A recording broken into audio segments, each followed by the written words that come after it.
दोस्तों क्या हाल है। तारीख आज 25 सितंबर 2025, दिन गुरुवार, हिंदी तिथि तृतीया। और आइए बात करते हैं आज के मुख्य समाचार में देश भर की तमाम बड़ी खबरों पर नजर डाल। हाय फ्रेंड्स, आज तारीख है 25 सितंबर 2025। तो भाइयों, आज हम देखने वाले हैं दुनिया भर की न्यूज, ताज़ी खबरें। तो भाइयों, आपके लिए पसंद आए तो लाइक कमेंट शेयर जरूर कर दीजिएगा। और आज का क्रेडिट जाता है इन चैनल भाइयों के लिए। तो भाइयों, मैं इन वीडियो पर रिएक्ट देने वाला हूं, तो वीडियो आए पसंद तो करना और लाइक भी कर देना। चलो मैं वीडियो स्टार्ट। पहली खबर, प्रधानमंत्री नरेंद्र मोदी आज 25 सितंबर को राजस्थान और उत्तर प्रदेश राज्यों का दौरा करेंगे और इस दरमियान यूपी के ग्रेटर नोएडा में अंतर्राष्ट्रीय व्यापार शो 2025 का उद्घाटन भी करेंगे। और अपने राजस्थान दौरे के दौरान भी 1,22,000 करोड़ रुपए की लागत वाली कई विकास परियोजनाओं का शिलान्यास और उद्घाटन करेंगे PM Modi. Make in India, vocal for local और आत्मनिर्भर भारत, इनके प्रति ये यूपी में अंतर्राष्ट्रीय व्यापार शो का आयोजन होने जा रहा। और अपने राजस्थान दौरे के दौरान पीएम मोदी बांसवाड़ा में 42,000 करोड़ की लागत से एक परमाणु संयंत्र की आधारशिला भी रखेंगे, नई अक्षय ऊर्जा परियोजनाओं का उद्घाटन भी करेंगे और रेलवे नेटवर्क का भी विस्तार करेंगे। इस दरमियान कई नई वंदे भारत एक्सप्रेस ट्रेनों को भी हरी झंडी दिखाएंगे, है ना। तो कुछ यूं रहेगा पीएम मोदी का आज यूपी राजस्थान का दौरा। 25 सितंबर से राजस्थान में 2 नई वंदे भारत ट्रेनें भी शुरू होने जा रही हैं इस रूट पर। दोस्तों, आज 25 सितंबर को नई दिल्ली के भारत मंडपम में वर्ल्ड फूड इंडिया 2025 समिट में भी हिस्सा लेंगे और इस समिट का उद्घाटन करेंगे। ये 28 सितंबर तक चलेगा, है ना। चलिए अगला अपडेट देखिए दोस्तों। केंद्र सरकार की कैबिनेट बैठक में जहाज निर्माण और समुद्री क्षेत्र के लिए भी 69,725 करोड़ रुपए मंजूर किए गए हैं। 30 लाख नए रोजगार के अवसर भी सृजित होने की उम्मीद है। पीएम नरेंद्र मोदी की अध्यक्षता में कैबिनेट बैठक हुई और इसमें ये हजारों करोड़ की परियोजनाओं को मंजूरी मिली है। और इस योजना के तहत शिप बिल्डिंग वित्तीय सहायता योजना को भी सरकार ने 31 मार्च 2036 तक बढ़ा दिया है, 10-11 सालों के लिए, है ना। और शिप बिल्डिंग इंडस्ट्री के लिए भी लगभग 70,000 करोड़ के पैकेज को मंजूरी दी है केंद्र सरकार ने, है ना। और वहीं दोस्तों, रेलवे कर्मचारियों के लिए अच्छी खबर है। देश के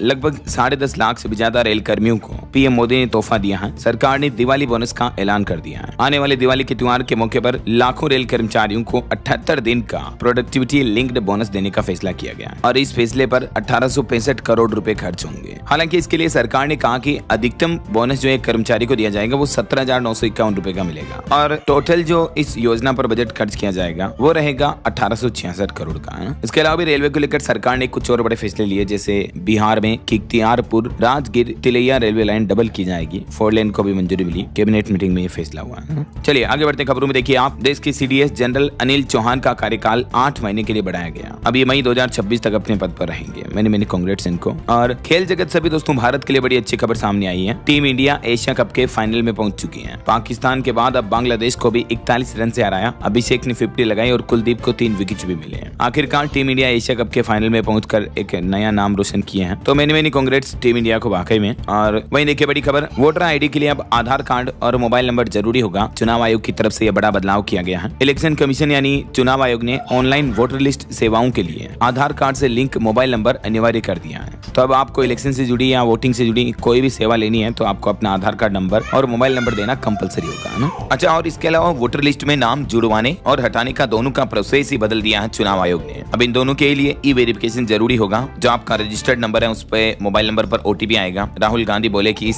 सिस्टम से जब हमने चोरी पकड़ाई तो ताला लगा दिया। और वहीं हमारे देश में उपचुनाव को लेकर हर दिन की न्यूज ताजी आपके लिए चाहिए तो लाइक कमेंट शेयर जरूर कर देना।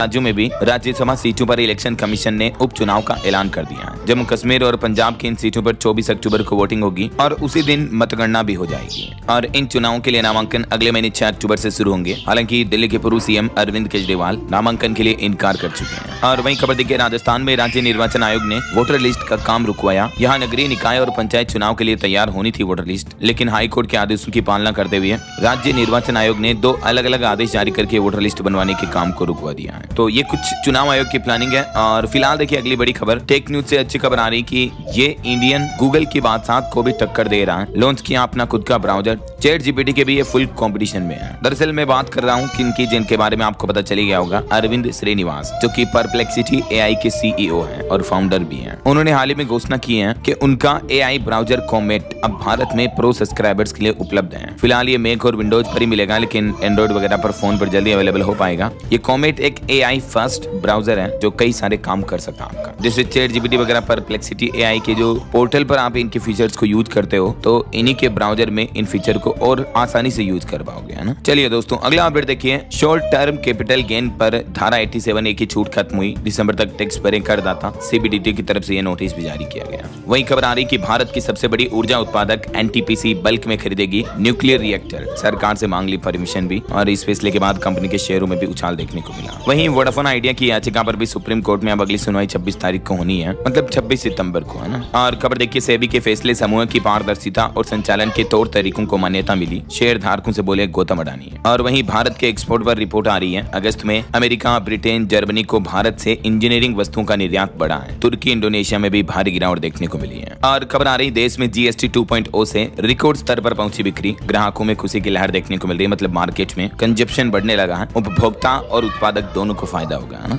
वहीं भारत ने यूके के साथ भी व्यापार वार्ता में मजबूत IPR व्यवस्था की प्रतिबद्धता दोहराई। दोनों देशों के बीच ये अहम समझौता हुआ है, देख सकते हैं आप। भारत यूके CETA यानी व्यापक आर्थिक एवं व्यापार समझौते को लेकर खबर है कि बैलेंस्ड IP फ्रेमवर्क से स्टार्टअप्स और MSME दोनों को ही समर्थन मिलेगा, बढ़ावा मिलेगा, है ना। और वहीं दोस्तों, एक रिपोर्ट सामने आ रही कि त्योहारी सीजन में सोने की मांग स्थिर रहने की उम्मीद है। ज्वेलर्स हल्के वजन के आभूषणों पर जोर दे रहे हैं। त्योहारों की शुरुआत में ही सोने की मांग में 28% तक की गिरावट देखने को मिल रही है। हालांकि अभी भी सोने के रेट तो बढ़ते जा रहे, मैं आपको आगे बताऊंगा। और भी आज के लेटेस्ट गोल्ड एंड सिल्वर के प्राइस क्या चल रहे हैं आगे जानेंगे। फिलहाल देखिए अगली खबर। पेटीएम मनी, जियो, ब्लैक रॉक ने भारत का पहला AI इक्विटी फंड लॉन्च किया। रिटेल इन्वेस्टर मिनिमम 500 रुपए SIP या लमसम से इसमें निवेश शुरू कर सकते हैं। पेटीएम मनी की तरफ से ये, मतलब जैसे म्यूचुअल फंड वगैरह होता है उसी तरह से ये एक इन्वेस्टमेंट फंड है ना। ये देख सकते हैं आप, SAE यानी सिस्टमेटिक एक्टिव इक्विटी। ये होता क्या है एक्चुअली, है ना। और वहीं देखिए बड़ी खबर, राजस्थान हाईकोर्ट का आदेश, टैक्स ऑडिट डेडलाइन 31 अक्टूबर तक बढ़ा दी गई है। जोधपुर में जनहित याचिका पर सुनवाई हुई और CBDT को नोटिफिकेशन जारी करने के निर्देश भी दिए। और वहीं देखिए बड़ी खबर, जम्मू पहलगाम हमले के आतंकियों का मददगार गिरफ्तार हुआ। उस शख्स को अरेस्ट किया गया जिन्होंने इन आतंकियों के आने जाने छिपने का इंतजाम किया था। तो ये इस घटना के बाद जो हमारी इंडियन आर्मी ने ऑपरेशन महादेव चलाया था उसके दौरान ये सुराग वगैरह सबूत मिले, तो इस शख्स को अरेस्ट कर लिया गया फिलहाल। और खबर देखिए, सुप्रीम कोर्ट ने कहा कि सेना की परमानेंट कमीशन पॉलिसी में खामियां हैं। तो इस पर केंद्र सरकार ने भी कहा कि महिला अफसरों के साथ हम कोई भेदभाव नहीं करते हैं, चयन प्रक्रिया जेंडर न्यूट्रल है। इस मुद्दे को लेकर भी सुप्रीम कोर्ट में बीते दिन सुनवाई हुई। और खबर आ रही कि कर्नाटक हाईकोर्ट ने ट्विटर से कहा कि अमेरिकी कानून यहाँ लागू नहीं होगा। अभिव्यक्ति की आजादी की भी सीमा होनी चाहिए। कंटेंट ब्लॉक करने के खिलाफ याचिका लगाई गई थी, तो इस मामले को लेकर अब कर्नाटक हाईकोर्ट ने ट्विटर को यह फटकार लगाई। और वहीं देखिए बड़ी खबर, महाराष्ट्र राज्य के 5 जिलों में अभी जाते जाते मानसून में इतनी भारी बारिश और बाढ़ देखने को मिल रही है।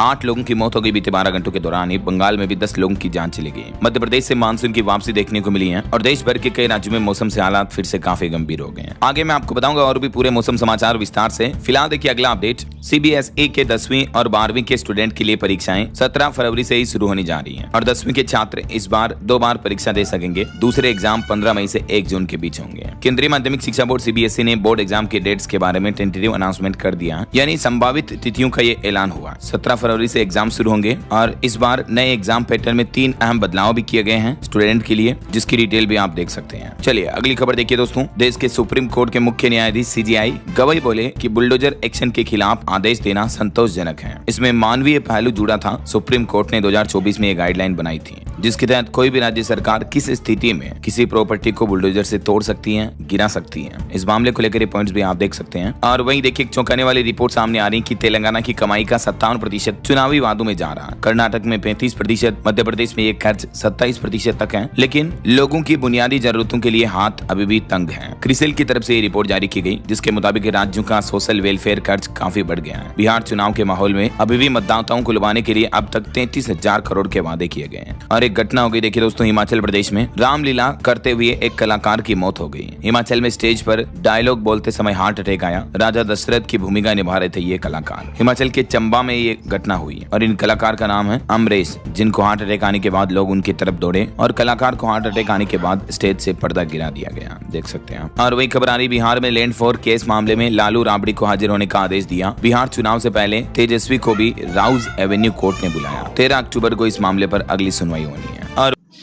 मोदी जी के काम से आप पसंद हो इन खबरों के माध्यम से तो भाइयों एक लाइक जरूर कर देना।